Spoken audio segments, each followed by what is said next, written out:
Alhamdulillah wa syukurillah wassalatu wassalamu ala rasulillah wa ala alihi wa sahbihi wa mawala. Asyhadu an la ilaha illallah wahdahu la syarika lah wa asyhadu anna Muhammadan abduhu wa rasuluhu la nabiyya wa la rasula wahdahu haula wa la quwwata illa billah. Hadirin jamaah salat zuhur Masjid DPRD yang dirahmati Allah, dicintai Allah Subhanahu wa taala. Alhamdulillah, bersyukur kita kepada Allah, alhamdulillah dimudahkan Allah bisa salat berjamaah di siang hari ini. Dikasih dua nikmat saja oleh Allah. Nikmat sehat, nikmat iman. Sehat, iman. Istri saya sampaikan ini, kalau sehat sama iman ketemu, mestinya dia berbuat amal soleh. Karena kalau orang sehat nggak beriman, pasti nggak mungkin dia beramal soleh nggak punya iman. Beriman tapi nggak sehat, nggak bisa juga beramal soleh. Dengan imannya saja tanpa fisik nggak bisa. Ketemulah iman sehat, ketemu terus beramal soleh. Ada orang ketemu sehat sama imannya bersatu, ada pada dirinya, tapi tidak beramal soleh. Gimana berusaha? Ada sehat, dia punya sehat, dia punya iman, terus dia nggak mau beramal soleh, terus maunya diapain? Enaknya diapain? Ya tetap dimasukin surga, Pak. Caranya diambil lagi sehatnya.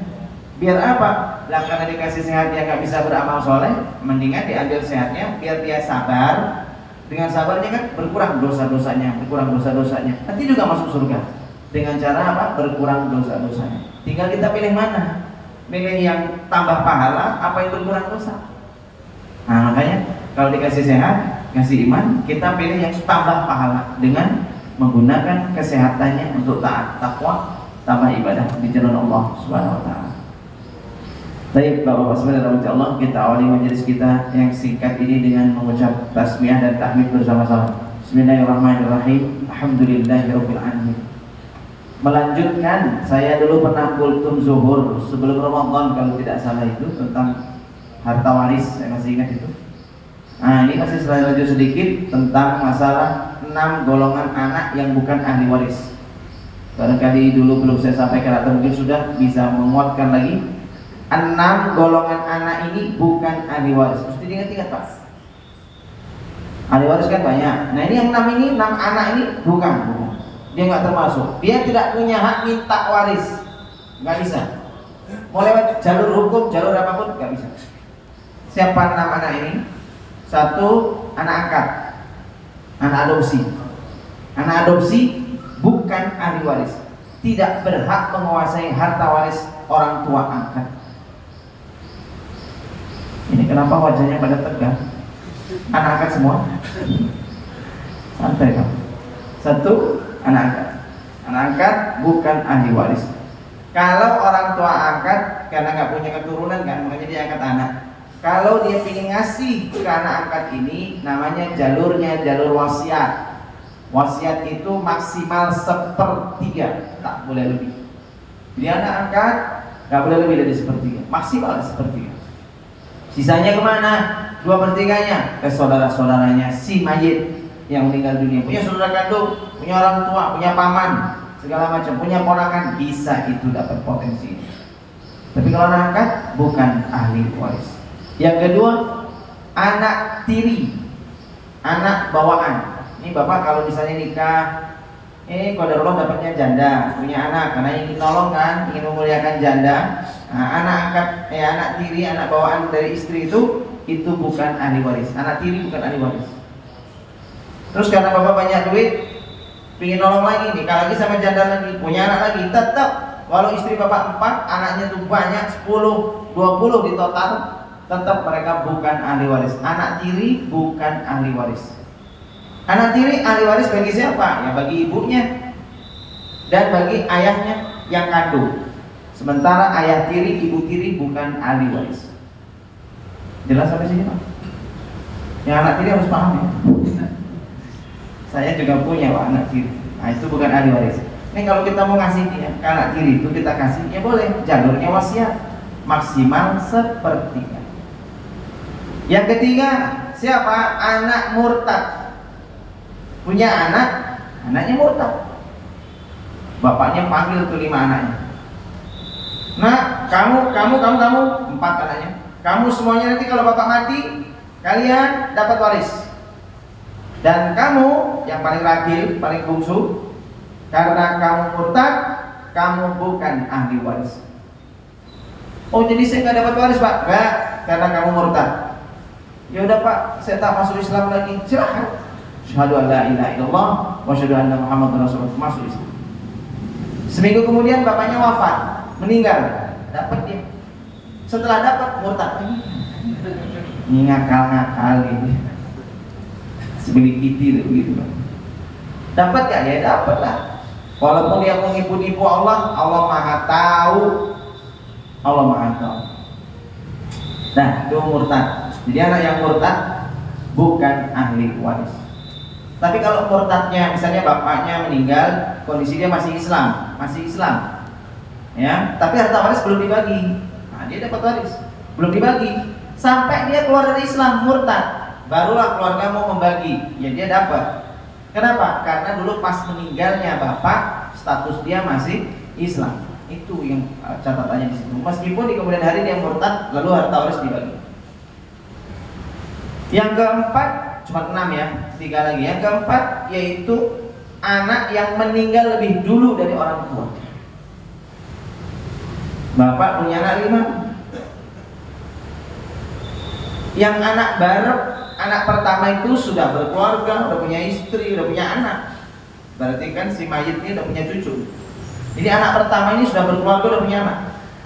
Ini anak pertama kalau wafat, meninggal dunia lebih dulu dari bapaknya, maka anak ini bukan ahli waris. Si anak barep ini bukan ahli waris.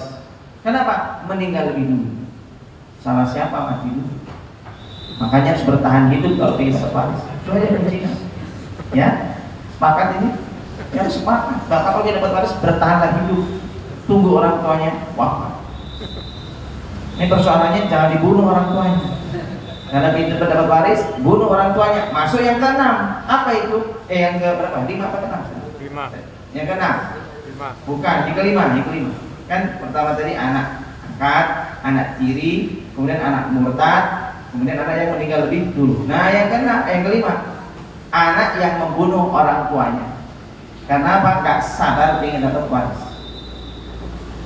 Kayak kejadian di Lampung kemarin, seorang anak membunuh bapaknya, bunuh ibunya, bunuh adiknya, dan bunuh anak angkatnya si orang tuanya. Semuanya dimasukkan ke septic tank, ke jamban, dibunuh, dimasukkan ke situ. Kenapa? Ingin menguasai harta waris secara tunggal.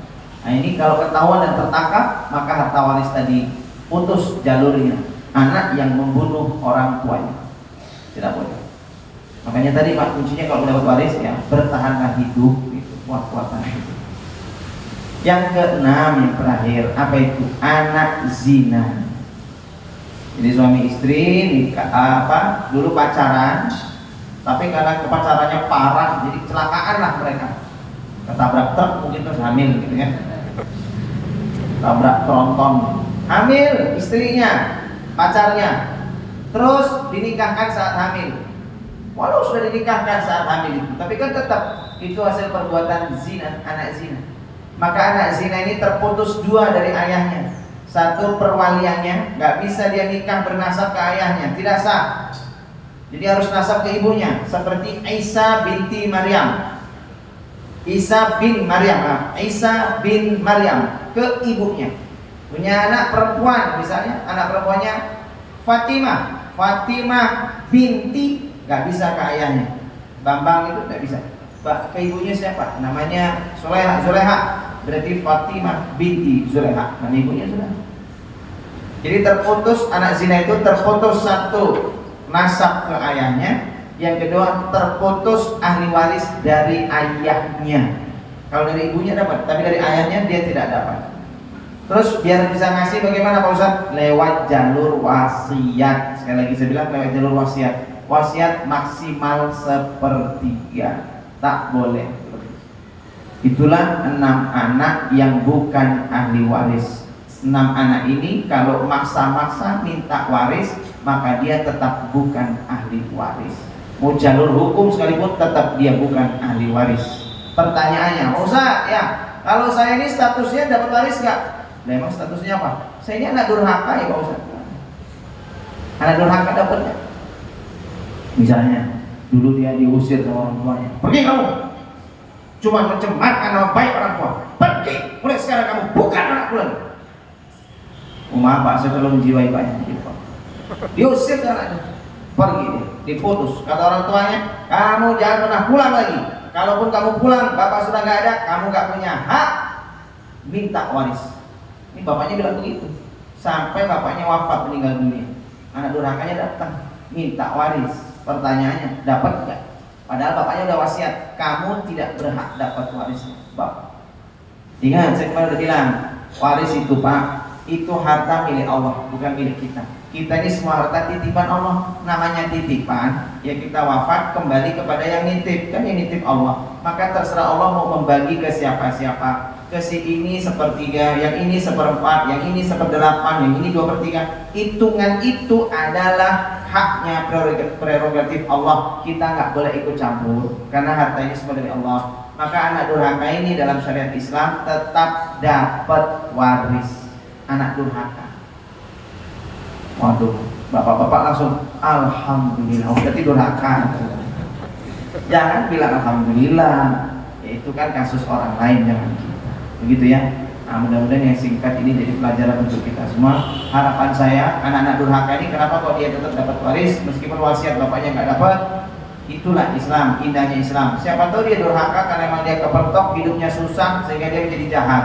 Dengan dapat waris, selesai masalah dia, hutang dia, kesempitan dia. Dengan begitu mudah-mudahan Allah kasih jalan kemudahan, dia jadi baik lagi, insyaallah. Subhanakallahumma wa bihamdika, asyhadu an la ilaha illa anta, astaghfiruka wa atubu ilaik. Allahumma shalli ala Muhammad wa ala Muhammad. Alhamdulillahirabbil alamin. Assalamualaikum warahmatullahi wabarakatuh.